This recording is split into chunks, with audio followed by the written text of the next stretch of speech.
Now we will clean our military auto-loading handgun. To clean your auto-loading handgun, you pull back the slide, remove the magazine, be sure that the weapon is unloaded. You take your slotted tip, insert it through the slot in the patch. You take a pinch on the patch, feed it through the slot in the tip, and pull. That gives you a swab that will give you 360-degree coverage inside the barrel.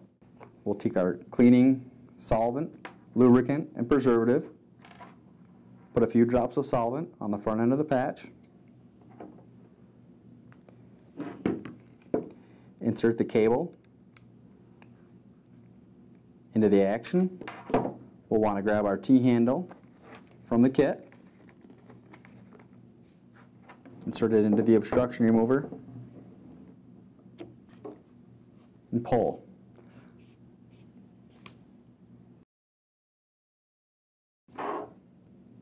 Next step, you'll use your bore brush.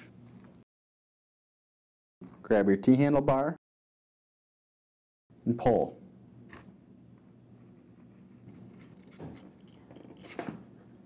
The final step is to run a dry patch. The dry patch will mop out what the solvent patch and the bore brush have loosened up.